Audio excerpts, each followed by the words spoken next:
నమస్తే రమ్మగారు. నమస్తే జయ. రమ్మగారు, ప్రతిరోజు దేవుడికి నైవేద్యమో ప్రసాదమో పెడుతూ ఉంటాం కదండి. దేవుడికి పెట్టిన ఆ ప్రసాదంలో ఏదో శక్తి ఉంటుంది రమ్మగారు. రుచే మారిపోతుంది. దేవాలయాల్లో చేసిందైతే అసలు చెప్పనక్కర్లేదు. దేవాలయాల్లో ఉండే పులిహోర మనం ఇంట్లో ఎంత శ్రద్ధగా చేసినా ఆ రుచే రాదనమాట. ఏమి శక్తి వస్తుందండి ఆ ప్రసాదానికి? దైవత్వం. అంతే కదా. రెగ్యులర్గా మనం చేసుకునే దానికి పూర్తి తేడా అనిపించేస్తుంది.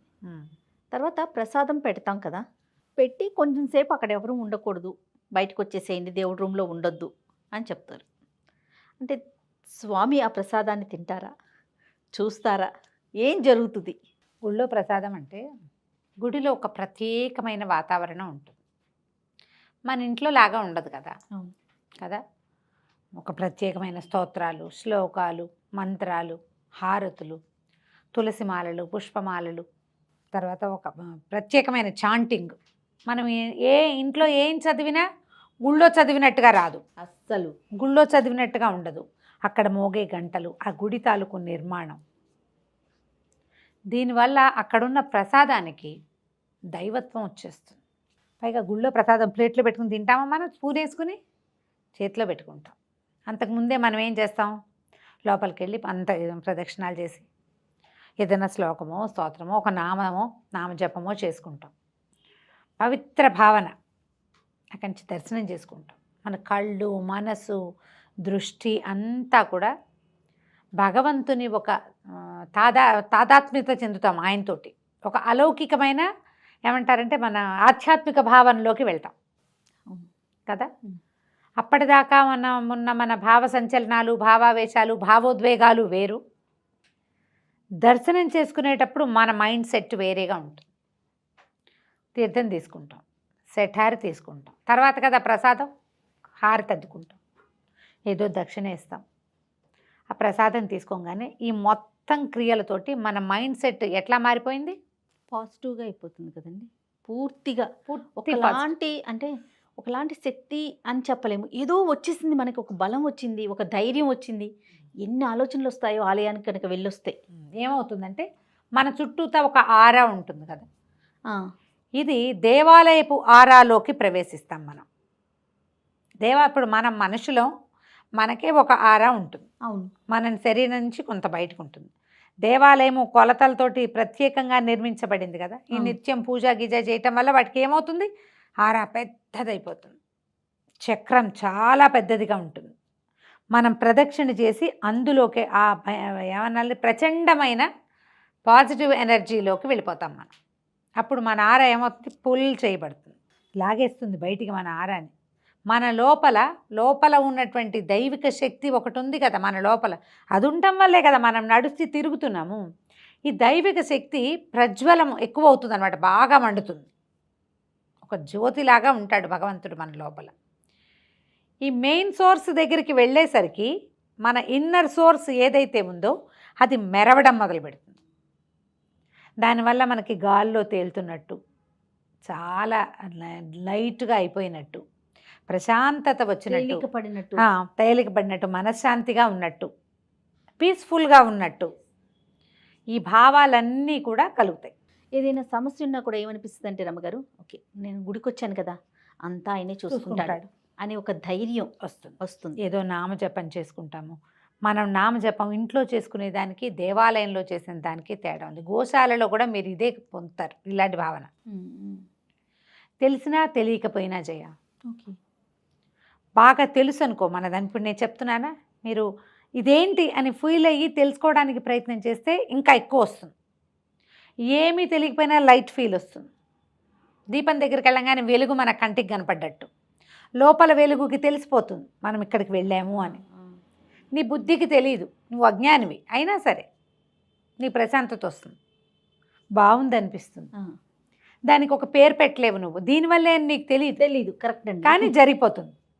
ఈ ప్రసాదము నివేదన చేయబడుతుంది కదా, ఇన్ని భావావేశాలతో, ఇన్ని ఈ రకమైన పీస్ తోటి ఉన్నప్పుడు అది మన చేతిలోకి రాగానే దాని రుచి మన బ్రెయిన్కి అందుతుంది. అందులో ఉప్పు తక్కువైందా, కారం ఎక్కువైందా, సరిపోలేదా, చింతపండు అలా అనిపించదు. కొంత తినాక మళ్ళీ చేస్తారు.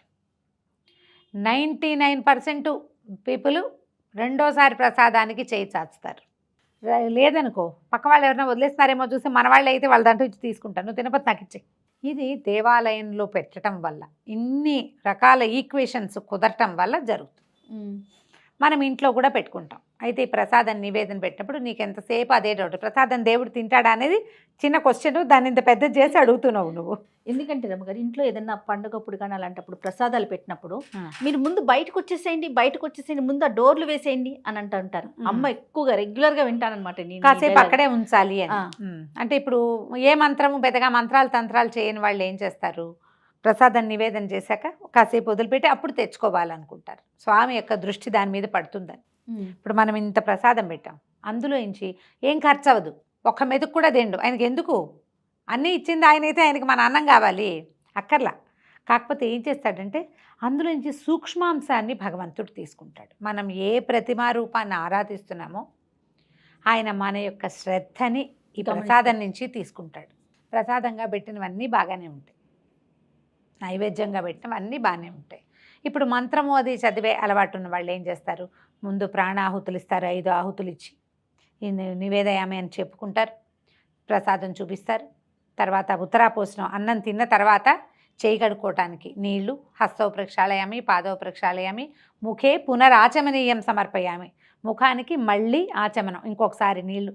ఇవన్నీ మంత్రాలు ఒకదాని వెనకాల ఒకటి జరుగుతాయి. మనం లేచి వెళ్ళిపోయి తలిపే ఎక్కర్లా. ఇవన్నీ అయిన తర్వాత ముఖమండపార్థం తాంబూలం సమర్పయామి అని తాంబూలాన్ని కూడా సమర్పిస్తాం. వినాయక చవితి అప్పుడు లేచెళ్ళాం, ఇవన్నీ చేస్తారు, అందరూ చేస్తారు. రెగ్యులర్గా పూజా విధానం షోడశోపచారాలు ప్రాక్టీస్ ఉన్న వాళ్ళు ఇది చేస్తారు. నివేదన చేసిన తర్వాత అప్పుడు హారతిస్తాం, నీరాజన విధి. దాని తర్వాత పునఃపూజ ఏదో చేసి, రోజువారీ చేసే పూజల్లో పునఃపూజలు చేయరు. నయం తాంబూలం సమర్పయామి అయిన తర్వాత అక్షతలు శిరస్సు మీద వేసుకోవటం, నమస్కారం చేస్తే ఈ క్రియ లోపల భగవంతుడు మనం పెట్టిన ప్రసాదాన్ని చూసేస్తాడు. ఆ తర్వాత మనం దాన్ని తెచ్చేసుకోవచ్చు. ఈ సూక్ష్మాంశంలో గ్రహించడం, స్థూలంగా ఉన్న ఆ పదార్థాన్ని మనకే వదిలిపెడతాడు, అందులో నుంచి సూక్ష్మాంశాన్ని గ్రహిస్తాడు. అందుకని నిత్యము నివేదన. 5 పంచోపచారాలు చేసినప్పుడు కూడా ధూపదీప నైవేద్యాలు, తాంబూలము హారతి, లేదా ధూపదీప నైవేద్యాలు నమస్కారము హారతి, ధూపం దీపంతో పాటు నైవేద్యం అని స్పష్టంగా పంచోపచారాల్లో చెప్పబడింది.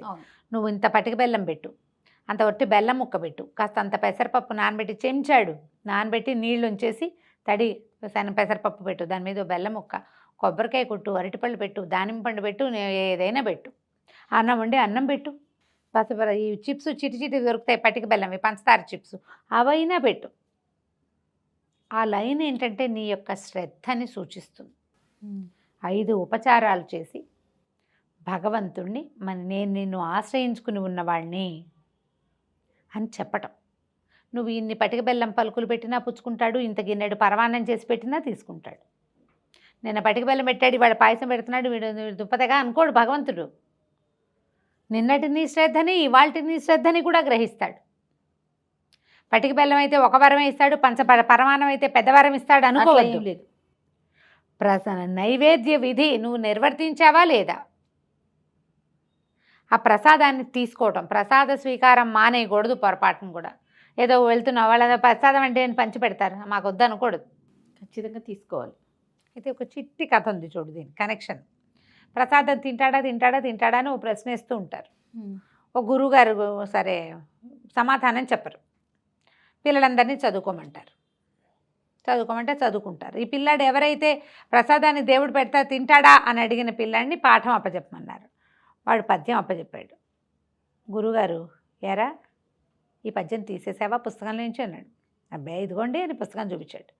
పుస్తకంలో ఉంది కదా, మరి నీకెలా వచ్చిందిరా అని అడిగాడు గురుగారు. నా మస్తకంలో ఉందండి అన్నాడు. మరి పుస్తకంలో నుంచి నువ్వు తీసావు, పుస్తకంలో ఉండకూడదు. ప్రసాదం నివేదన చేసావు, ఇంత గిన్నెంతా అక్కడే ఉంది, నువ్వు ప్రసాదం పుచ్చుకున్నావు.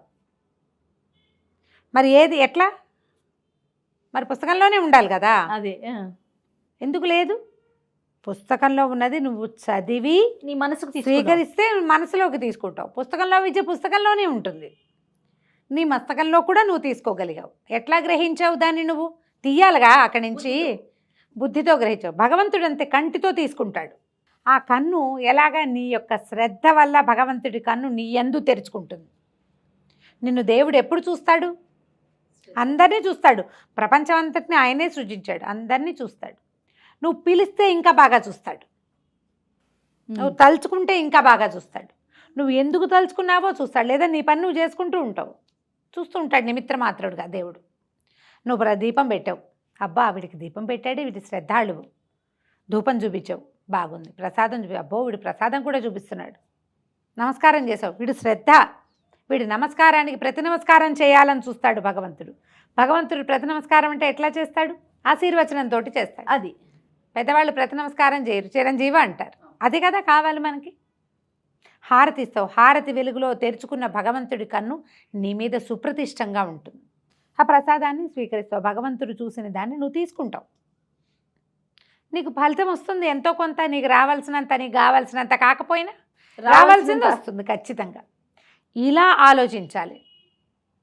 ఈయన తింటలేదు, ఇప్పుడు తిరుమలలో 16 ప్రసాదాలు ఏవో నివేదనలు చేస్తారు, అప్పాలు, జిలేబీలు, రకరకాలు కదా. అవును. మరి అవన్నీ బయటకు వస్తాయి. అసలు అక్కడ చేసినట్టుగా లడ్డు భూప్రపంచం మీద ఎక్కడైనా వస్తుందమ్మా ఆ రుచి? ఆ లడ్డు ఇంకో చోటికి ఏ దేవాలయంలో కూడా రాదు. ఏ దేవాలయపు లడ్డు స్పెషల్ అక్కడే, అంతే. ఆ స్పెషాలిటీ ప్రత్యేకత అదే. స్థానంలో ఉంది, అది పరిసరాల్లో ఉంది. దాని ప్రభావం ఈ వస్తువు మీదకి, తయారు చేయబడిన వస్తువు మీదకి వెళ్తుంది, వస్తుంది ఎంతో కొంత. ఆ రావటమే మనం దైవత్వం మనని చేరిన భావన వస్తుంది. ఇది ఎంత దైవత్వం లేకపోతే ప్రసాదం ఇస్తే ఇవాళ తలస్నానం చేయలేదని మానేస్తారు, డబ్బాలు పెట్టివ్వండి, రేపొద్దున తలస్నానం, ఇవాళ నాన్ వెజ్ తిన్నా, ముట్టుకున్నా, మైలబడ్డాను, తలస్నానం చేయలేదు. తిరుపతి ప్రసాదం తలస్నానం చేసుకుని తినాలనే జాతిలో ఉన్నాం మనం. అవును. ప్రసాదానికి అంత గౌరవం ఉంది. నిజానికి మనం తినే ప్రతి లడ్డు భగవత్ సన్నిధికి చేరిందో లేదో మనకు తెలియదు, కానీ సాన్నిధ్యం నుంచి వచ్చిందన్న నమ్మకం మంది. అవునండి కదా. ఖచ్చితంగా నమ్మకంతో ఉండండి. దేనికైనా ప్రధానమైంది నమ్మిక. భగవంతుని ఎదు నమ్మికుంటే ఆయన తింటాడా తిండా, చూస్తాడా చూడ్డా, ఈయన పెట్టాలా, ఈ ప్రశ్నలు రానే రావు అస్సలు. కానీ ఒక మంచి ఉదాహరణ చెప్పారు రమ్మగారు. ఎక్సలెంట్, చాలా బాగుంది. నమస్తే. నమస్తే.